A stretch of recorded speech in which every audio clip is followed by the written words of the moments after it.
mandinig man ang ilog at bukid. Fish ka nerong madiskarte. So ayun mga kadiskarte, magandang araw po sa ating lahat. Panibagong araw naman po sa ating panibagong vlog. So ayan, dahil napakapangit po ng panahon at halos magdadalawang linggo na pong umuulan, hindi naman po tayo makapaniksay, wala rin pong pasok yung mga bata. At yan, ang gagawin na lang natin ay ngayon ay ito. So magiging sirani ko muna tayo ngayon dahil hindi po tayo makapaniksay, hindi rin tayo So gumawa na pala ako ng sima nung isang araw, yun. At may stock na naman ulit tayong sima dahil nga mabilis po maubos sa atin yung sima dahil may mga customer po tayo dito sa bahay na pumupunta at bumibili. So ito naman po ang ating gagawin. So ito muna po ang ating gagawin. Ayan, magiging sirani ko muna tayo ng washing muna po yung ating ginagawa. So ayan, binuksan ko na po yan at ito inopen ko na po yung kanyang gearbox. So sira pala yung gearbox kaya pala ayaw umikot nung ginagamit ni Mrs. So ito hindi naman po ito sira, yung pinaka niya. Ayan, yung makina. Ang sira po pala yung gearbox. So binuksan ko po kasi ayaw umikot pero maandar. Ayun, nung ko po, ito. Binuksan ko po. Ito na pala, ito siya, oh. Ito matigas. Hindi na po naiikot to. Yan, halos ayaw na po siyang magalaw, oh. Ayaw siyang mikot. Ngayon, bibili po tayo sa bayan ng ganito. Ito po yung sira niya. Dito po yan, oh. Kawit. Wala tayong magagawa. Sira. Kaya ang gagawin, ito po. Tayo magagawa, sira po ito muna yung ating ngayon, trabaho. Ito muna yung ating vlog ngayon mga kadiskarte. So magiging sirani ko muna tayo. So madali lang naman po gawin kasi yan, ito lang naman po yung papalitan tsaka yung pump belt. Ito yung pump belt nya. So nagkakalas ko na po. Ito po yung pump belt. So, ito po yung kanya. Ito yung mismong anuhan ng pump belt. Dito po na kakabit po yan. Ayan. Ayan. Ayan. Ganyan po yan. So ito po yung magiging niyan. Itsura. Ayan. So ang bibili lang po natin is ito. Ito lang po ang sira naman Ito, babalik lang natin yan. Saka yung pump belt na to. Ito lang naman po ang dalawa na to ang ating bibilin. So kung ano yung size nito, diskarte ito. Kung anong sukat ito, yun din po yung bibili natin. Ayan. So ayan yung size nya 32.5. Ayan. Ito lang naman yung bibili natin, dalawa na to. Ayan, sige po muna. At bibili muna po tayo. So ayan mga kadiskarte, dahil na po tayo ng bayan at nakabili na po tayo. Ito na po yung ating nabili. So ito po yung may ikot Ayan. Ito po yung luma natin. Pero mas mukhang bago pa po ito. Isa dito. Pero hindi na po natin maikot to. Sobrang higpit na po. Kaya nag-i-stack up na yung ating ikot lang ng ikot po yung pump belt dito. Ay naman pong umandar na yung pinaka sa loob niya ng dito po. Yung pinaka niya ito. Here po ay umikot. Ay umikot. Yan. Binuksan ko, ito po yung mga tornilyo. So ay umikot yun doon sa loob. Kaya yan, papalitan na natin ito. Ito, bago na po ito. Saka ito na po yung pump belt. Ito na yung bagong pump belt natin. Ito po yung luma. Ito yung bago. So binigay pala sa akin na pump belt is 32 na lang po. Ito 32 na lang yung binigay nilang sukat kasi 0.5 0.5 dapat yun. Sabi nila pag nagpalit ng pambelt, so gagawin 32 na lang. So, ito naman po ikakabit natin. So dito, ano lang natin kung sukat po ito dito. Yan, sukat naman po. Lagyan lang natin ito ng tornilyo. Yan o, ikot na po. Yan. Hindi ko lang kung linalang isang bato sa loob bago ikabit. O grasa, ganyan. Hindi ko lang alam.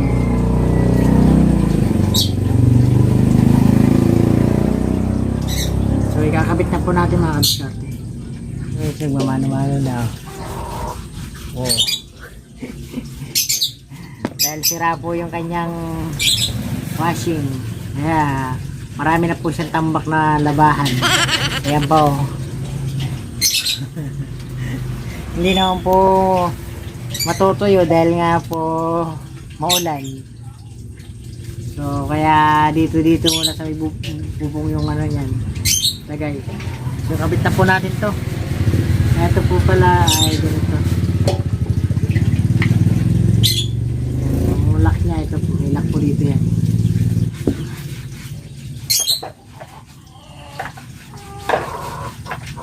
Ito po yung lock.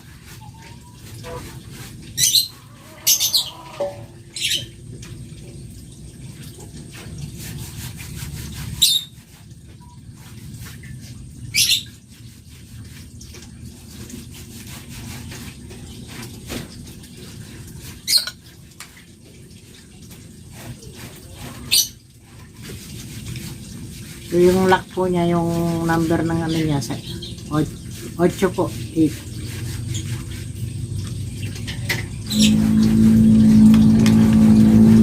Okay mga kadiskarte, yung lock niya. Tingnan lang natin mabuti kasi para hindi po matanggal. Baka patanggal po yung habang umiikot sa harip na nagawa. Nasira lalo.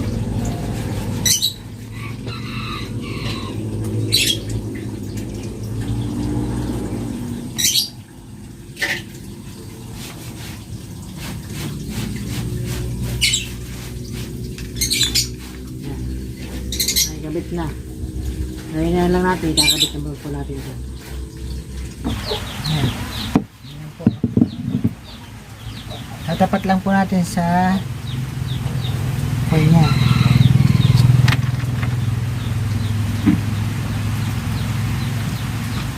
Yan sa mga butas.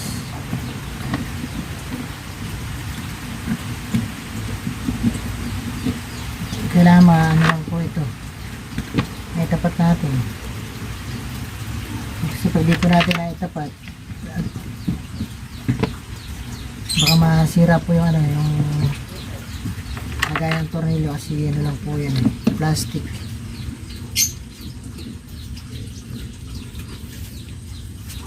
Ayan, 4 po.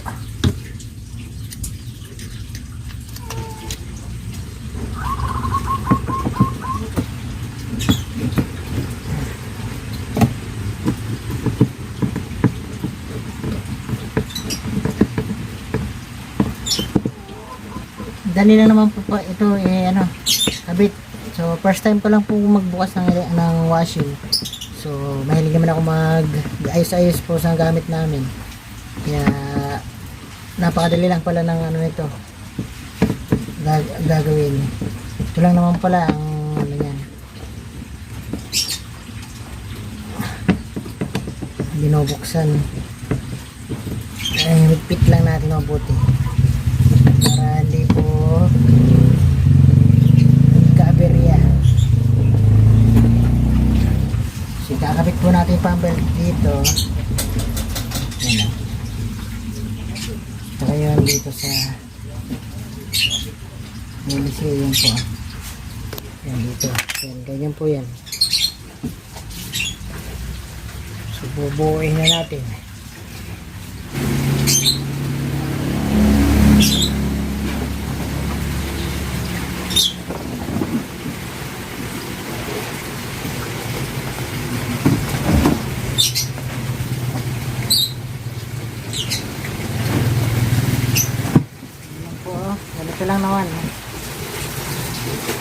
Bago natin kabit yung pump belt, yan na naman natin.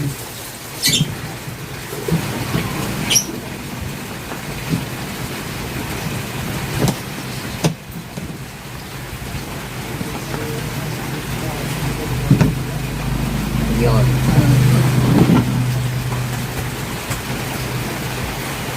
Okay, pump belt.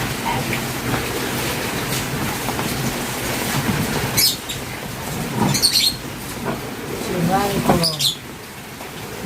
Sirani ko muna tayo ngayon. Mula na naman po.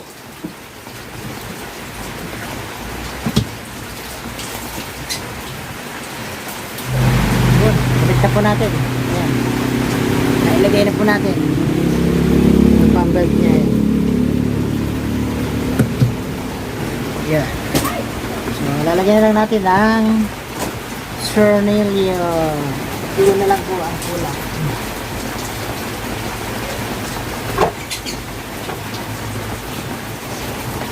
Ang mga Sernilio niya malilit na.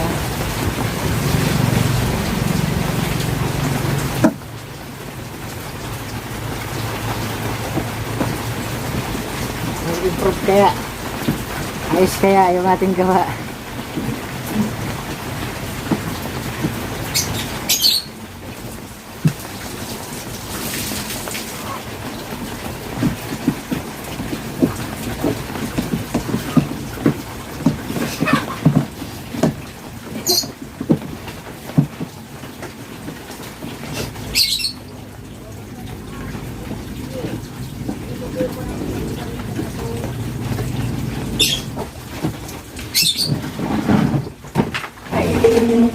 Ito po yung hose sa ilalim.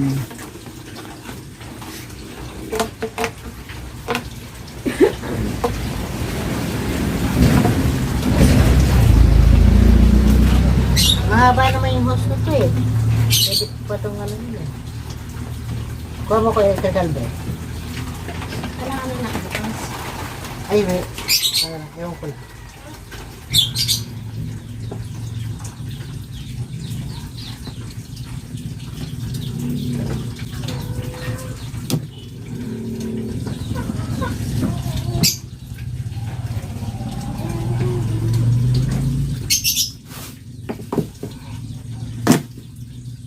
Ayan, yari na po. Ito. So, ayan po yung ilalim mo. Loob. So, ito po itatagit natin. Lagay muna natin tong lock. Ay, ganyan po. Ganyan po yan eh. Tapos ito.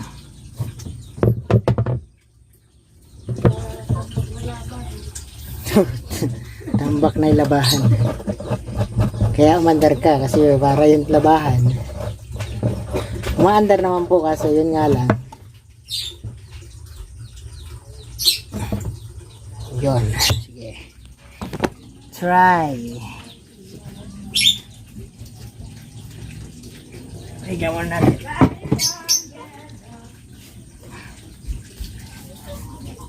Dumi po eh. Punas mo na.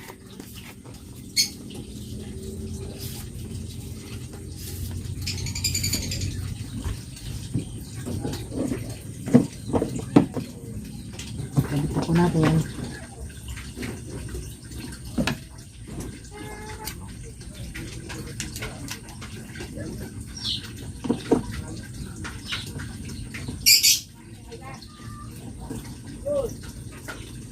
Okay, subok. Kung gagana na. Subukan natin. Ito yung ating extension.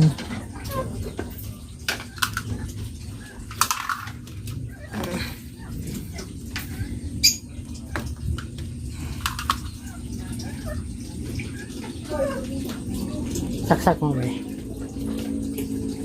Dito na. Kala lumayo. Ayan lang galapit.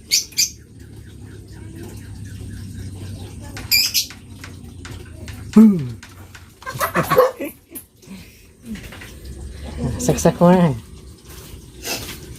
Wala na. Iikot natin. Oh, kalakas oh.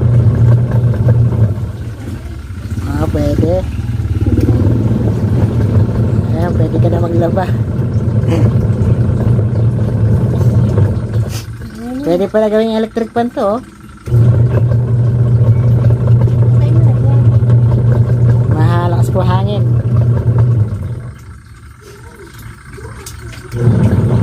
Pwede. Ayan. Lagay mo dito. So ayan mga kadiskarte. Pwede na tayo gumawa. Mag-ano na rin tayo ng ano, electric fan, washing, nagre-repair. Tama si Mrs. Pati nga po yung gas stove namin, ako din nung gumagawa, kaya pagka nasisira. Madali lang naman po eh. Mga simpleng ganyan lang po eh. Madali lang manggawin. At tsaka may napapanood naman tayo sa mga nagbablog.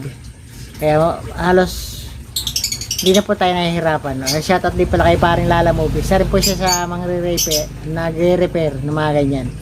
So, nagtanong-tanong din tayo sa kanya kung ano yung posibleng sira. So, ayan. Kaya binuksan natin. Yun nga. Yung sira. At tsaka nagpalit na rin tayo ng pambelt para kahit medyo maganda pa yung pambelt niya, ayun naman na yun nakakasigurado. Ayan, masusubukan ni Mrs. Maglalabas siya ngayon. Ayan. Malaman natin ngayon. Naglabas na siya ng kanyang ano. Labahin, dami. Marami pa po sa loob. So, pili-pili mo na ito pa iba. Yung mga bata kasi lagi po nasa labas na naliligo ng ulan. Yan po. Dami mga basa-basa po lahat yan. Yung galing sa anak kong lalaki. Maligo sa ulan. Ayan, bago pa yung ano. Ayan. Ngayon po tingnan natin yung ano. Lulusong po tayo sa bukid. Tingnan natin yung palay kasi sobrang tubig po ng paligid. Mas baha po sa likod. No? Matubig yung mga ano yan, yung fish pa natin matubig din. Pinawalan ko na po yung tubig niya na ano, halos mapuno po yan kahapon. Kaya ang ginawa natin, pinawalan natin ng tubig. Binawasan natin. Kaya yan, maintain na ulit. Kasi inayos natin yung bubungan. Para yung dumi hindi po nakakapasok masyado dyan sa bubong. Kaya hayahay na po yung ating mga alaga. So, ayan, lalim po ng ilog dahil namimingwit. So, punta tayo sa ano, bukid ngayon, tingnan natin kung anong itsura na.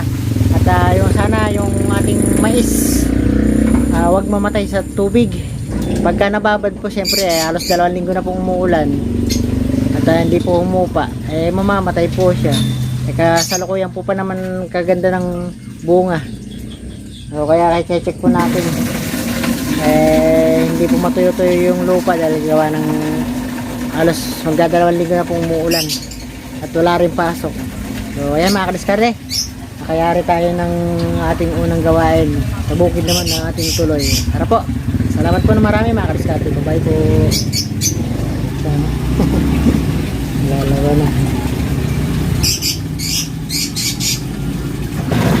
mga kadiskarte, sinubukan na agad yung misis.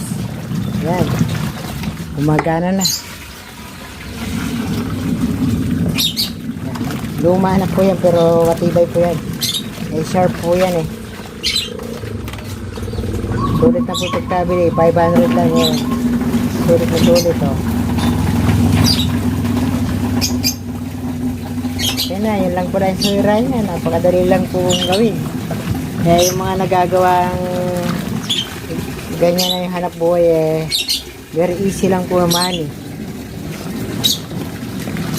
Pati sa electric fan, madali lang naman po Wag lang po sa pinaka makina doon lang tayo hindi sanay. Pero yung mga ganyang mild na gawain, madali lang po yan.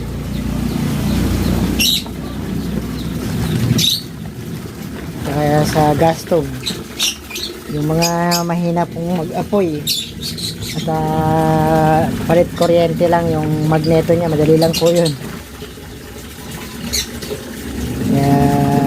Hindi lang po natin ginagawa hanap buhay. Pati po sa payong, ayan. Kahapon nagawa naman po ako yung sana ko, ayan. Repair ko yung payong niya, ayan na. Yung payong niyang isa, sinira ko na, kinuha ko yung pyesa. Ginamit ko dun sa isang payong niya, ayan. Ayan. Sa payong niya na yan. Okay, yan mga kadiskarte. Nayari tayo trabaho.